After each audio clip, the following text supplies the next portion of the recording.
तो दोस्तों आज हम फिर से आपके लिए लेकर आए हैं देश दुनिया की तमाम ताजा बड़ी खबरें। सबसे पहली बड़ी खबर में आपको बताएंगे दोस्तों कि हिजबुल्लाह के पहले ही हमले से इजराइल की अर्थव्यवस्था हुई बर्बाद, तो चीख उठे यहूदी, नेतन्याहू से जंग रोकने की कर दी मांग, बोले एक एक रुपये के लिए मोहताज हो जाएंगे यहूदी। इमरजेंसी फिल्म के रिलीज से पहले कंगना रनावत को मिली जान से मारने की धमकी, बड़ी कंगना रनावत की मुश्किलें। गाजा पट्टी में अब नहीं रुकेगी जंग, हमास ने गाजा सीज फायर के लिए इजराइल की शर्तों को मानने से किया इनकार, काहिरा वार्ता भी छोड़ी। जम्मू कश्मीर विधानसभा चुनाव में जीत हासिल करने के लिए भाजपा ने उतारी मुसलमानों की फौज, 44 में से 14 मुसलमानों को दिया पहली सूची में ही टिकट। बीजेपी से बगावत में उतरे चिराग पासवान, अब मोदी सरकार से कर दी जातिगत जनगणना कराने की मांग, विपक्ष से मिलने लगे हैं चिराग पासवान के सुर। तो दोस्तों सभी खबरों को आपको एक एक कर बताने वाले हैं, वीडियो को लाइक कर चैनल को सब्सक्राइब कर दें। इसी बीच पर तो दोस्तों अगली खबर की ओर, तो हिजबुल्लाह के हमले से इजराइल की अर्थव्यवस्था हुई बर्बाद, तो चीख उठे यहूदी, नेतन्याहू से जंग रोकने की कर दी मांग। जब दोस्तों आपको बता दें कि हिजबुल्लाह के पहले ही हमले ने इजराइल की अर्थव्यवस्था को बर्बाद कर दिया है, जिससे इजराइल की सरकार और इजराइल के लोग घुटने पर आ गए हैं। दरअसल आपको बता दें कि 10 महीने से गाजा पट्टी में हमास से जंग लड़ रहे इजराइल की अर्थव्यवस्था पूरी तरीके से बर्बाद हो गई है। अब खबर सामने निकल कर आई दोस्तों के हिजबुल्लाह के हमले के बाद अब इजराइल के लोग इजराइल की सरकार के विरोध में उतर आए हैं और उन्होंने जंग रोकने की मांग की है।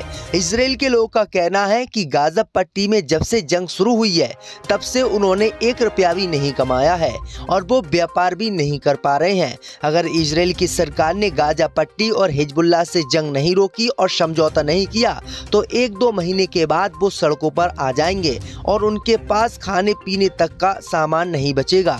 वहीं आपको बता दें कि इजराइल के लोगों ने कहा है कि इजराइल तत्काल युद्ध विराम करे और शांति से उनको रहने दे, जिससे वो अपना व्यापार कर सकें और घर चला सकें। वहीं आपको बता दें कि दूसरी तरफ गाजा पट्टी और हिजबुल्लाह से जंग लड़ते लड़ते इजराइल पर कई अरब खरब रुपए का कर्जा हो गया है, जिसे चुकाने में इजराइल को 4 से 5 साल लग जाएंगे। वहीं आपको बता दें कि इसी सब चीज को देखते हुए अब नेतन्याहू के पैर भी पीछे हटने लगे हैं और वो जल्दी गाजा पट्टी और हिजबुल्लाह से युद्ध विराम कर लेंगे।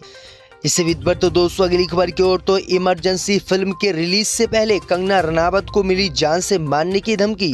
जय दोस्तों आपको बता दें कि हिमाचल प्रदेश के मंडी से भाजपा सांसद और अभिनेत्री कंगना रनावत को जान से मारने की धमकी मिली है।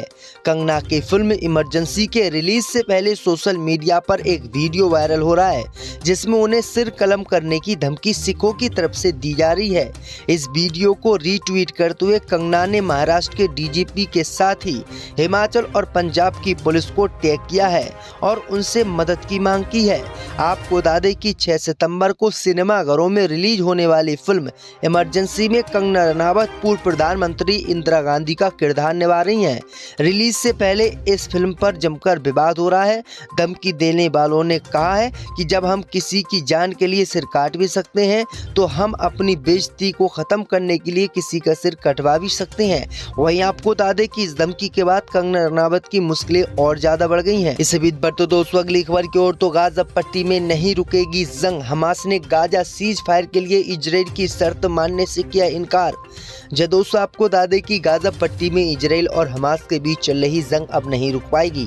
दरअसल आपको बता दें कि हमास ने गाजा सीज फायर के लिए इजराइल की नई शर्तों को खारिज कर दिया है।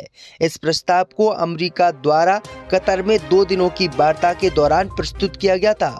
हमास केवल उस समझौते के लिए तैयार है जिस पर वह 2 जुलाई को सहमत हुआ था। इससे बीच पर तो दोस्तों अगली खबर की ओर, तो जम्मू कश्मीर में चुनाव जीतने के लिए भाजपा ने उतारी मुसलमानों की फौज, 44 में से 14 मुसलमानों को दिया टिकट। जय दोस्तों आपको बता दें कि जम्मू कश्मीर में विधानसभा चुनाव में जीत हासिल करने के लिए भाजपा ने मुसलमानों की फौज इस बार उतार दी है। दरअसल आपको बता दें कि जम्मू कश्मीर विधानसभा चुनाव के लिए भाजपा पार्टी ने 44 उम्मीदवारों की पहली सूची जारी की है। पहले चरण के लिए बीजेपी ने 15 उम्मीदवारों के नामों का ऐलान किया है। वहीं आपको बता दें कि इसमें 14 मुस्लिम उम्मीदवार हैं, यानी 44 में से 14 मुसलमानों को जम्मू कश्मीर में बीजेपी ने टिकट दिया है। लेकिन खबर ये भी सामने आ रही है दोस्तों कि जम्मू कश्मीर में कितने भी मुसलमानों को भाजपा टिकट दे दे लेकिन वो जीत नहीं पाएगी। तो ये बड़ी अपडेट आ रही दोस्तों कि भाजपा की चिंता बढ़ने वाली है। इसी विद पर तो दोस्तों अगली खबर की ओर तो झारखंड के पूर्व मुख्यमंत्री चंपई सोरेन बीजेपी में होंगे शामिल, अमित शाह के साथ की बैठक। दोस्तों आपको बता दें कि झारखंड के पूर्व मुख्यमंत्री व पूर्व जेएमएम नेता चंपई सोरेन जल्द ही बीजेपी में शामिल होंगे। असम के मुख्यमंत्री व बीजेपी नेता हेमंत बिस्वा शर्मा ने इसको लेकर बड़ा ऐलान किया है। दरअसल आपको बता दें कि झारखंड के पूर्व मुख्यमंत्री चंपई सोरेन ने गृह मंत्री अमित शाह से अभी मुलाकात की है। उन्होंने बताया है कि इसी हफ्ते चंपई बीजेपी ज्वाइन करेंगे। दरअसल आपको बता दें कि इन्होंने जेएमएम छोड़ने के बाद ऐलान किया था कि वो किसी पार्टी में नहीं जाएंगे और अपनी नई पार्टी बनाएंगे, लेकिन अचानक ही उनका मन बदला और अब उन्होंने बीजेपी में शामिल होने का ऐलान किया है। इसी बीच पर तो दोस्तों अगली खबर की ओर तो बीजेपी से बगावत में उतरे चिराग पासवान, कर डाली मोदी से बड़ी मांग। दोस्तों आपको बता दें कि केंद्रीय मंत्री चिराग पासवान, जिनकी पार्टी भाजपा के साथ गठबंधन में है, उन्होंने एक प्रेस कॉन्फ्रेंस में जातिगत जनगणना के लिए अपने समर्थन की घोषणा की है, जिसने भाजपा की चिंता बढ़ा दी है। केंद्रीय मंत्री चिराग पासवान ने भाजपा सरकार के लेटरल एंट्री कदम का विरोध किया। विरोध करने के कुछ दिनों बाद ही चिराग पासवान ने केंद्र की मोदी सरकार से एक और बड़ी मांग रख दी है। दरअसल आपको बता दें कि अब चिराग पासवान बीजेपी से बगावत कर जातीय जनगणना के संपर्क में उतरे हैं। सूत्रों के मुताबिक रामविलास पासवान की पार्टी के नेता ने रविवार को कहा है कि मोदी सरकार को जातिगत जनगणना पूरे देश में करानी चाहिए। दरअसल आपको बता दें कि दूसरी तरफ विपक्ष भी यही मांग मोदी सरकार से कर रहा है, तो बीजेपी बुरी तरीके से फंस चुकी है। वहीं आपको बता दें कि इस धमकी के बाद कंगना रनावत की मुश्किलें और ज्यादा बढ़ गई हैं। इस बीच पर तो दोस्तों अगली खबर की ओर तो गाजा पट्टी में नहीं रुकेगी जंग, हमास ने गाजा सीज फायर के लिए इजराइल की शर्त मानने से किया इनकार। दोस्तों आपको बता दें कि गाजा पट्टी में इजराइल और हमास के बीच चल रही जंग अब नहीं रुक पाएगी। दरअसल आपको बता दें कि हमास ने गाजा सीज फायर के लिए इजराइल की नई शर्तों को खारिज कर दिया है। इस प्रस्ताव को अमेरिका द्वारा कतर में 2 दिनों की वार्ता के दौरान प्रस्तुत किया गया था। हमास केवल उस समझौते के लिए तैयार है जिस पर वह 2 जुलाई को सहमत हुआ था। इससे बीच पर तो दोस्तों अगली खबर की ओर तो जम्मू कश्मीर में चुनाव जीतने के लिए भाजपा ने उतारी मुसलमानों की फौज, 44 में से 14 मुसलमानों को दिया टिकट। दोस्तों आपको बता दें कि जम्मू कश्मीर में विधानसभा चुनाव में जीत हासिल करने के लिए भाजपा ने मुसलमानों की फौज इस बार उतार दी है। दरअसल आपको बता दें कि जम्मू कश्मीर विधानसभा चुनाव के लिए भाजपा पार्टी ने 44 उम्मीदवारों की पहली सूची जारी की है। पहले चरण के लिए बीजेपी ने 15 उम्मीदवारों के नामों का ऐलान किया है।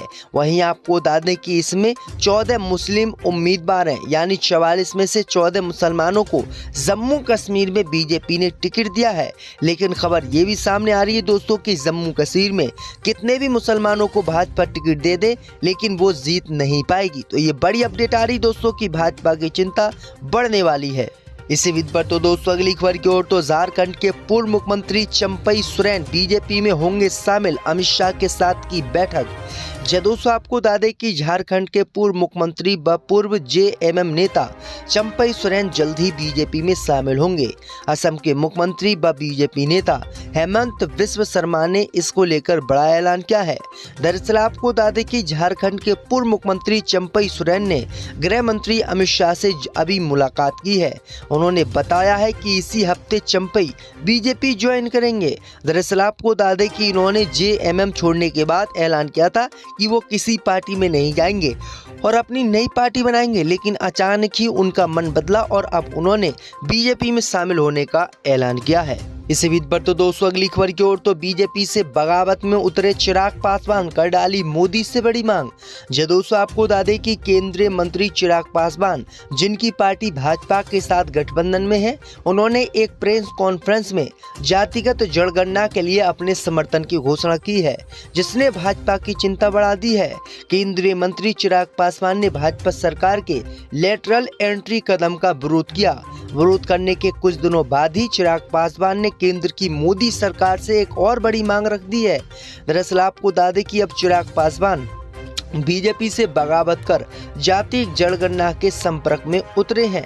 सूत्रों के मुताबिक रामविलास पासवान की पार्टी के नेता ने रविवार को कहा है कि मोदी सरकार को जातिगत जनगणना पूरे देश में करानी चाहिए। दरअसल आपको बता दें कि दूसरी तरफ विपक्ष भी यही मांग मोदी सरकार से कर रहा है, तो बीजेपी बुरी तरीके से फंस चुकी है।